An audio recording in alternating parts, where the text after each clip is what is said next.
Welcome to Jignasa. XL series లో భాగంగా ఈ రోజు మనం సమ్ ఇఫ్ అనేటువంటి అంశం గురించి డిస్కస్ చేద్దాం. So some if last session లో మనం సమ్ గురించి డిస్కస్ చేయడం జరిగింది. అయితే సమ్ అనేది సింపుల్ గా ఒక పర్టికులర్ కాలంలో కానీ లేదా ఒక పర్టికులర్ రోలో కానీ ఉన్నటువంటి వాల్యూస్ ని యాడ్ చేసి మనకు కావాల్సిన రిజల్ట్ ని ఇవ్వడానికి ఉద్దేశించబడింది. సమ్ ఇఫ్ అనేది సమ్ కన్నా కాస్త అడ్వాన్స్ గా ఉంటుంది. ఇది అనలైజింగ్ టూల్ గా మనం చెప్పుకోవచ్చు. సో మన దగ్గర ఎక్కువ మొత్తంలో డాటా ఉన్నప్పుడు ఆ డాటాని మనం ఒక స్ట్రక్చరల్ గా అనలైజ్ చేయడం కోసం ఈ సమ్ ఇఫ్ ఫంక్షన్ ని వాడొచ్చు అనమాట. సో దీని ద్వారా మనకు వచ్చేటువంటి ఇన్ఫర్మేషన్ కాస్త డీటెయిల్డ్ గా అనలైజ్ చేయడానికి అవకాశంగా ఉంటుంది. సో డిసిజన్ టేకింగ్ లో కూడా ఇది ఇన్వాల్వ్ అయ్యే విధంగా ఈ సమ్ ఇఫ్ నుంచి వచ్చే రిజల్ట్స్ ని మనం చూడొచ్చు అనమాట. సమ్ ఇఫ్ కి సమ్ కి ఉన్న ముఖ్యమైన తేడా ఏంటంటే సమ్ లో మనం ఎలాంటి కండిషన్స్ కానీ లేదా క్రైటీరియాస్ కానీ వాడం. బట్ సమ్ ఇఫ్ విషయానికి వచ్చేటప్పటికి మనం క్రైటీరియాని ఉపయోగించి ఒక కండిషన్ ఉపయోగించి మనం దానికి అనుగుణంగా ఉన్నటువంటి కాలమ్స్ ని మాత్రమే సమ్ చేయడం జరుగుతుంది. మిగతా వాటిని స్కిప్ చేయడం జరుగుతుంది. అంటే ఒక రేంజ్ మొత్తంలో ఉన్నటువంటి వాల్యూస్ అన్నిటినీ జమ చేయకుండా based on one criteria, so మనం కొన్నింటిని మాత్రమే ఆ క్రైటీరియాకి అనుగుణంగా ఉండేటువంటి వాల్యూస్ ఏవైతే ఉన్నాయో వాటిని మాత్రమే మనం సమ్ చేయడానికి అవకాశం ఉంటుంది అనమాట. సో ఎలా చేయాలి అనేది ఒకసారి చూద్దాం. ఎస్, సపోజ్ మనం ఇక్కడ డాటా కనుక చూసినట్లయితే ఇది ఒక షాప్ కి సంబంధించినటువంటి డాటా.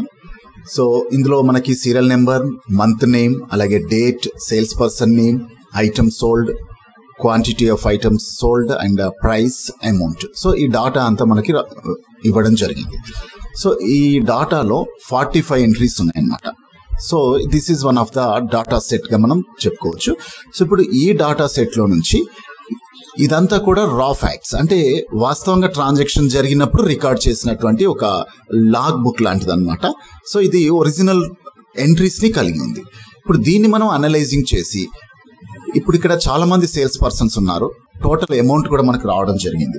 టోటల్ అమౌంట్ వచ్చేసి సో మనకి 10,73,772 అనేది టోటల్ ట్రాన్సాక్షన్ అమౌంట్ గా ఉండడం జరిగింది అనమాట. అయితే ఆ టోటల్ మొత్తాన్ని మనకు రకరకాలైన సేల్స్ పర్సన్స్ రకరకాల ఐటమ్స్ ని సేల్ చేయడం ద్వారా జనరేట్ అయిన అమౌంట్ అది. సో ఇప్పుడు ఏ సేల్స్ పర్సన్ ఎంత అమౌంట్ ని జనరేట్ చేయగలిగాడు అనేది మనం ఒక చార్ట్ రూపకంగా లేదా ఒక టేబుల్ రూపకంగా ప్రజెంట్ చేయాలి అనుకుంటే మనకి ఈ సమ్ ఇఫ్ అనేటువంటి ఆప్షన్ పనికొస్తుంది. ఎందుకు అంటే మామూలుగా సమ్ చేయడానికి అయితే మనం డైరెక్ట్ గా సమ్ ఆప్షన్ చేస్తాం. ఎక్కడైతే టోటల్ అమౌంట్స్ ఉన్నాయో ఆ చివరన మనం సమ్ అనే ఆప్షన్ ని ఉపయోగిస్తాం, లాస్ట్ సెషన్ లో మనం చెప్పుకున్నట్లు. బట్ మనకి టోటల్ అమౌంట్ ఒకేసారి రావడం కాకుండా ఒక్కొక్క సేల్స్ పర్సన్ వైజ్ గా ఒక్కో సేల్స్ పర్సన్ ఎంత ఐటమ్స్ ని సేల్ చేసి అమౌంట్ తీసుకొచ్చాడు, ఎంత వర్త్ ఐటమ్ ని సేల్ చేశాడు, ఎంత విలువ గల ఐటమ్స్ ని సేల్ చేశాడు అనేది మనకు కావాలి. సో అలా చేయాలి అనుకున్నప్పుడు నార్మల్ సమ్ అనేది పనిచేయదు.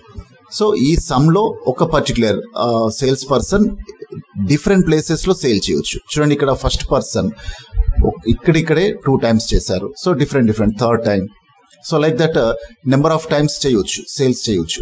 సో అలా టోటల్ గా ఆ పర్టికులర్ పర్సన్ చేసిన మొత్తం సేల్స్ ఎన్ని అనేది మనకి ప్రజెంట్ చేయాల్సిన అవసరం ఉంటుంది.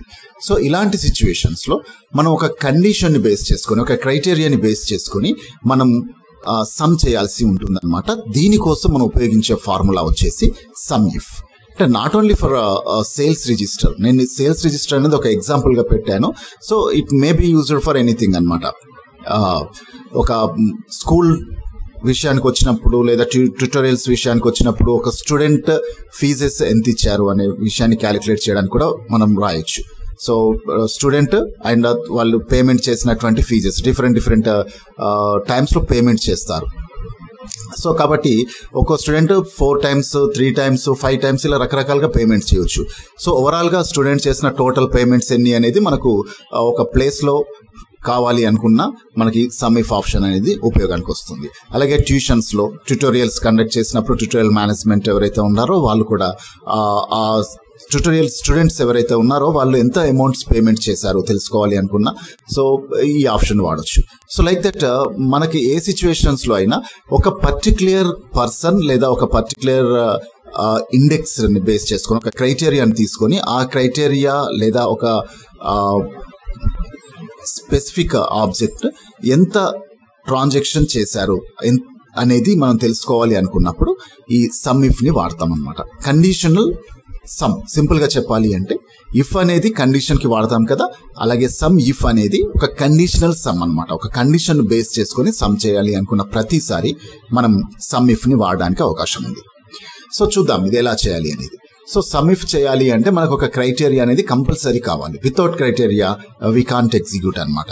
సో క్రైటీరియా కావాలి కాబట్టి ఇక్కడ క్రైటీరియా ఏం తీసుకుంటున్నాము, సేల్స్ పర్సన్స్ ని మనం క్రైటీరియాగా తీసుకుంటున్నాం. అఫ్ కోర్స్ మనకి ఇక్కడ ట్రాన్సాక్షన్స్ అంటే ఈ టేబుల్ ని కనుక గమనించినట్లయితే మనం 3 రకాల క్రైటీరియాస్ తీసుకోవడానికి అవకాశం ఉందండి. అంటే మంత్ నేమ్ ని ఒక క్రైటీరియాగా తీసుకోవచ్చు, లేదా అంటే మంత్ నేమ్ ని క్రైటీరియాగా తీసుకున్నప్పుడు ఏమవుతుంది, ఏ మంత్ లో ఎన్ని సేల్స్ వచ్చాయనేది మనం చూపొచ్చు. అలాగే పర్సన్ నేమ్ ని మనం క్రైటీరియాగా తీసుకోవచ్చు, సో ఏ పర్సన్ ఎంత సేల్స్ చేశారు అనేది. లేదు ఐటమ్ నేమ్ ని కూడా క్రైటీరియాగా తీసుకోవచ్చు, అంటే ఒక ఐటమ్ ఎన్నిసార్లు సేల్ అయింది, మన టోటల్ సేల్స్ లో ఒక్కొక్క ఐటమ్ వాటా ఎంత ఉంది అనేది కూడా మనం ఐడెంటిఫై చేయొచ్చు అనమాట. సో ఈ 3 టైప్స్ ఆఫ్ క్రైటీరియాస్ మనం తీసుకోవడానికి అవకాశం ఉంది. దీంట్లో నేను సేల్స్ పర్సన్ బేస్ చేసుకొని సమ్ ఇఫ్ చేయడానికి ఎలా చేయాలి అనేది నేను చూపిస్తాను. అండ్ ఎట్ ద ఎండ్ మీరు మంత్ ని బేస్ చేసుకొని అలాగే ఐటమ్స్ సోల్డ్ ఏవైతే ఉన్నాయో ఈ ఐటమ్స్ ని బేస్ చేసుకొని సేమ్ ఎగ్జిక్యూషన్ చేసి మీరు ప్రాక్టీస్ చేయండి. సో మీరు ఈ ఆప్షన్స్ ఎంతగా ప్రాక్టీస్ చేస్తే అంత పర్ఫెక్ట్నెస్ అనేది రావడం జరుగుతుంది అనమాట. Let's go. సో నేను సేల్స్ పర్సన్ ని బేస్ చేసుకొని ట్రాన్సాక్షన్ ఎగ్జిక్యూట్ చేయబోతున్నాను. సో ఎంత అమౌంట్ అనేది చూపాలి అనుకుంటున్నాను. So then first of all మనకి ఇక్కడ క్రైటీరియా ప్రింట్ చేయాలి కాబట్టి నేనేం చేస్తున్నాను అంటే టోటల్ సేల్స్ పర్సన్స్ ని కాపీ చేస్తున్నాను. Just select the all sales person and copy them. So ఇక్కడ నేమ్స్ దగ్గర పేస్ట్ ఇచ్చాను, రైట్. సో ఎందుకు ఇలా చేస్తున్నాను అంటే నాకు నేమ్స్ అనేవి కంపల్సరీ కావాలి. నేమ్స్ నేను క్రైటీరియాగా తీసుకుంటాను. సో ఇక్కడ చూడండి నేమ్స్ అనేవి చాలా రిపీటెడ్ గా ఉన్నాయి. సో ప్రతి సేల్స్ పర్సన్ కూడా రిపీట్ కావడం జరిగింది. సో ఇందులో నుంచి మనం రిపిటేషన్స్ ని డెలీట్ చేసి యూనిక్ నేమ్స్ ని మాత్రం తీసుకోవాలి. సో మాన్యువల్ గా అలా చేయాలి అంటే ఒక్కొక్క నేమ్ ని చదువుతూ ఆ నేమ్ వచ్చిందా రాలేదా చెక్ చేస్తూ మళ్ళీ టైప్ చేయాలి అంటే it may take lot of time. So అలా కాకుండా మనం రెడీమేడ్ గా మనకున్నటువంటి ఎక్సెల్ టూల్స్ ని ఉపయోగించి ఇందులో నుంచి డూప్లికేట్స్ ని డెలీట్ చేసేద్దాం. ఓన్లీ యూనిక్ నేమ్స్ మాత్రమే ఉండేలా చేద్దాం. సో దీనికోసం ఏం చేయాలి అంటే after selection of the names data మెన్యూలో మనకి ఇక్కడ రిమూవ్ డూప్లికేట్స్ అనేటువంటి ఆప్షన్ ఉంటుంది. This icon is nothing but the remove duplicates under data tools. So ఆ ఆప్షన్ పైన క్లిక్ చేయంగానే ఎక్స్పాండ్ ద సెలెక్షన్ అడుగుతుంది. సో ఎక్స్పాండ్ ద సెలెక్షన్ అన్నప్పుడు ఏమవుతుంది అంటే టోటల్ కాలమ్స్ అన్ని సెలెక్ట్ అవుతాయి. సో అన్ని కాలమ్స్ లో డూప్లికేట్ ఉన్నది మాత్రమే డూప్లికేట్ గా ట్రీట్ అవుతుంది. సో మనకి అలా అవసరం లేదు, ఎందుకంటే ఈ report table both are different, there is no inter relation. మనం రెండింటికి రిలేషన్ చేయట్లేదు కదా. ఈ రిపోర్ట్ డాటా వేరు, ఈ టేబుల్ డాటా వేరు కాబట్టి కంటిన్యూ విత్ కరెంట్ సెక్షన్ అంటున్నాం. సో కరెంట్ సెలెక్షన్ ని మనం కంటిన్యూగా చేస్తూ రిమూవ్ డూప్లికేట్స్ పైన క్లిక్ చేస్తాను. చూడండి మనం ఇచ్చిన డాటాలో హెడ్డింగ్ అనేది లేదు కాబట్టి ఈ టిక్ తీసేయండి. ఇంక్లూడింగ్ నేమ్స్ మనం ఇక్కడ హెడ్డింగ్స్ ఇవ్వలేదు అని చెప్తున్నాం. దెన్ ఓకే అనండి. ఇక్కడ 39 duplicate values found and removed, 39 duplicate values remove చేయడం జరిగింది అండ్ 6 మాత్రమే యూనిక్ వాల్యూస్ ఉన్నాయంట, right. So these are the unique values. అంటే ఈ 6 ఎంప్లాయీస్ సేల్స్ పర్సన్స్ కలిసి 45 ట్రాన్సాక్షన్స్ ఎగ్జిక్యూట్ చేశారు, రైట్. సో వీళ్ళే రిపీటెడ్ గా సేల్ చేశారనమాట. ఎందుకంటే సేల్ చేయడానికి వాళ్ళే ఉంటారు కదా, కొత్త వాళ్ళు వచ్చి సేల్ చేయరు. బట్ ఎవరైతే సేల్స్ పర్సన్ గా అపాయింట్ అయ్యారో వాళ్ళే సేల్స్ చేస్తారు, రైట్. సో 6 సేల్స్ పర్సన్స్ ఉన్నారు. సో వాళ్ళంతా కూడా 75 ట్రాన్సాక్షన్స్ చేయడం జరిగిందనమాట. సో 75 ట్రాన్సాక్షన్స్ లో ఇంత అమౌంట్ గెయిన్ చేశారు, రైట్. సో ఇప్పుడు ఒక్కొక్క పర్సన్ ఎంత అమౌంట్ సేల్ చేశారు అనేది మనం ఐడెంటిఫై చేయాలి. దీనికోసం సమ్ ఇఫ్ అనే ఆప్షన్ ని వాడాలి. So equals to SUMIF, some if. And some if లో చూడండి 3 టైప్ ఆఫ్ ఆర్గ్యుమెంట్స్ మనం ఇవ్వాల్సి ఉంటుంది. ఫస్ట్ థింగ్ వచ్చేసి రేంజ్. సో మనం ఏదైతే క్రైటీరియా మనం సెలెక్ట్ చేయాలి అనుకున్నామో ఆ క్రైటీరియా ఎందులో రిపీట్ అవుతుందో that is called the range అనమాట. అంటే ఇక్కడ మనం నేమ్ ని బేస్ చేసుకొని అంటే సేల్స్ పర్సన్ నేమ్స్ ని బేస్ చేసుకొని మనం ఎగ్జిక్యూట్ చేయాలి, రిపోర్ట్ ని ఎగ్జిక్యూట్ చేయాలి అనుకున్నాం కాబట్టి ఇక్కడ సేల్స్ పర్సన్ నేమ్స్ వచ్చేసి రేంజ్ గా మనం తీసుకోవడం జరుగుతుంది, రైట్. ఒకవేళ మీరు మంత్ నేమ్స్ని గనక వాడాలి అనుకున్నప్పుడు ద రేంజ్ వచ్చేసి మంత్ నేమ్స్ అవుతాయి. అప్పుడు ఇక్కడ నేమ్స్ దగ్గర మంత్ నేమ్స్ ఉండాలి. లేదు ఐటమ్స్ని మీరు ఐటమ్ బేస్డ్గా రిపోర్ట్ తయారు చేయాలి అనుకున్నట్లయితే రేంజ్ వచ్చేసి ఐటమ్ సోల్డ్ అవుతుంది. ఇక్కడ నేమ్స్ కూడా మీరు ఐటమ్ నేమ్స్ని ఇక్కడ వాడాల్సి ఉంటుంది. రైట్. సో ఫస్ట్ రేంజ్ని నేను సెలెక్ట్ చేసుకున్నాను. అండ్ రేంజ్ సెలెక్ట్ చేసుకున్న తర్వాత ఎప్పుడైనా మనం ఏం చేయాలి అంటే దీన్ని అబ్సల్యూట్ సెల్ రెఫరెన్స్గా మార్చాలి.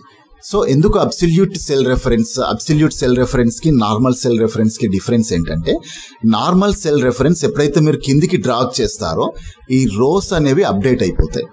అంటే 4 ఉంది కదా, నెక్స్ట్ కిందికి డ్రాగ్ చేయగానే D5 అవుతుంది, నెక్స్ట్ D6, D7 ఇలా పెరుగుతుంది. ఇలా పక్కకి డ్రాగ్ చేసినప్పుడు, కాలం డ్రాగ్ చేసినప్పుడు ఈ D కాలంలో ఉన్న వాల్యూ కాస్త నెక్స్ట్ కాలంలోకి డ్రాగ్ చేయగానే E అవుతుంది, F అవుతుంది, G అవుతుంది, అలా చేంజ్ అవుతూ ఉంటాయి. సో మనకి అలా చేంజ్ అవ్వకూడదు, ఎందుకంటే నేమ్ అనేది ఫిక్స్డ్ ప్లేస్లో ఉండాలి. కాబట్టి అలా చేంజ్ అవ్వకూడదు అనుకుంటే దీన్ని మనం ఏం చేయాలి, అబ్సల్యూట్గా మార్చాలి. సో అబ్సల్యూట్గా మార్చాలి అనుకున్నప్పుడు F4 ప్రెస్ చేస్తే సరిపోతుంది. సో చూడండి, ఈ సింబల్ వస్తే దీన్ని అబ్సల్యూట్ సెల్ రెఫరెన్స్ అనే పేరుతో మనం పిలుస్తాం. డాలర్ సింబల్ వచ్చింది అంటే that is absolute cell reference అనమాట. Right. So absolute cell reference ఇచ్చాం. సో చూడండి, ఇది మీరు సెలెక్ట్ చేయగానే అందులో ఉన్న నేమ్స్ పైన మీకు హింట్గా రావడం జరుగుతుంది. సో లైక్ దట్ మీరు ఐడెంటిఫై కూడా చేయొచ్చు. So these names are there. Okay. So మనం రేంజ్ ఇచ్చాము, తర్వాత ఒక కామా ఇవ్వండి. Second part of the condition criteria. So ఇప్పుడు ఈ నేమ్స్ అన్ని ఇచ్చాం కదా. సో క్రైటీరియా అంటే ఎవరిని బేస్ చేసుకొని మనం ఇది క్యాలిక్యులేషన్ చేయాలనుకుంటున్నాము అంటే ఫస్ట్ ఒక పర్సన్ని సెలెక్ట్ చేసుకుందాం. సో మాన్సా అనే ఫస్ట్ పర్సన్ని సెలెక్ట్ చేసుకున్నాం. సో ఈ ఫస్ట్ పర్సన్ బేస్ చేసుకొని క్యాలిక్యులేషన్ అవుతుంది. చూడండి, ఇక్కడ ఈ పర్సన్ సెలెక్ట్ చేసుకున్నప్పుడు మనం కిందికి డ్రాగ్ చేసినప్పుడు K5 ఉన్నాం కదా, నెక్స్ట్ డ్రాగ్ చేసినప్పుడు సెకండ్ పర్సన్ అంటే K6 రావాలి, K7 ఆటోమేటిక్గా వస్తుంది. కాబట్టి ఈ పర్టికులర్ కండిషన్ని మనం అబ్సల్యూట్గా మార్చాల్సిన అవసరం లేదు. ఒకవేళ అబ్సల్యూట్గా మారిస్తే K5 అనేది ఫిక్స్గా ఉండిపోతుంది. సో మనకు అలా ఉండకూడదు కదా.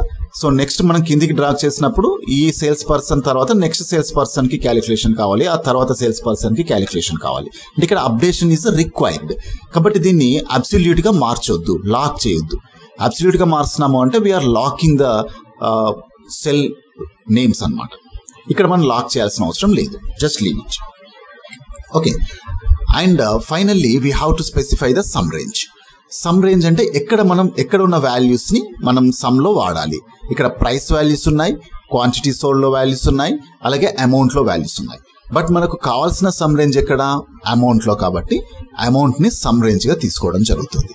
So just take the amount as a sum range. And ఇక్కడే ఇమీడియట్గా దీన్ని అబ్సల్యూట్గా మార్చేద్దాం. Just press F4 key. So చూడండి, ఇమీడియట్గా మీరు F4 కీ ప్రెస్ చేయగానే ఆ ఎంటైర్ రేంజ్ కూడా అబ్సల్యూట్గా డైరెక్ట్గా మారిపోతుంది అనమాట. ఓకే. So then close. ఇక్కడ చూడండి, ఈ పర్టికులర్ పర్సన్ చేసినటువంటి సేల్స్ వాల్యూ అనేది మనకు రావడం జరిగింది. Now just drag it to the remaining cells. Okay. So this is the report automatically generated person wise amount sales value అనమాట. Person wise sales value. So ఇదంతా కూడా రావడం జరిగింది. సో మనం అబ్సల్యూట్ వాల్యూస్ తీసుకోవడం ద్వారా ఎవరి వాల్యూస్ వాళ్ళకి రావడం జరిగింది అనమాట.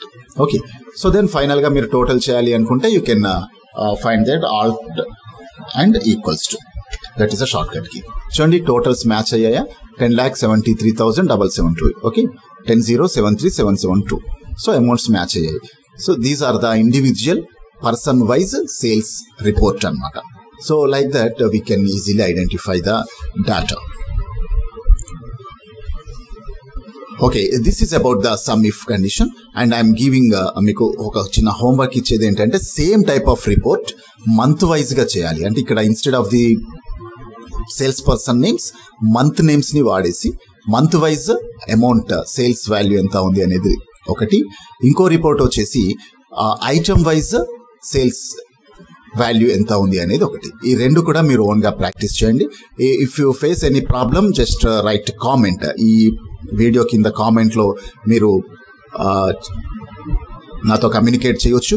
సో మీకు ఒకవేళ పర్ఫెక్ట్గా వస్తే నో ప్రాబ్లం, అది కూడా కామెంట్ చేయండి. సో ఐ సక్సీడ్ అని మీరు కామెంట్ చేయొచ్చు. లేదు if you face any problem, మీరు మంత్ వైజ్గా కానీ ఐటమ్ వైజ్గా కానీ చేయడంలో ఏదైనా ప్రాబ్లం ఉన్నట్లయితే నాకు మీరు వీడియో కింద కామెంట్ చేయండి. నేను ఎక్కువ మంది కనుక ప్రాబ్లం ఉంది అని రిపోర్ట్ చేస్తే నేను ఖచ్చితంగా మీకు పర్టికులర్ ఆప్షన్స్లో కూడా రిపోర్ట్ ఎలా చేయాలి అనేది నేను నెక్స్ట్ వీడియోలో మీకు చేసి చూపిస్తాను. First you have to try it. Okay, so this is about the sum if. మనం నెక్స్ట్ సెషన్లో సమ్ ఇఫ్స్ గురించి డిస్కస్ చేద్దాం.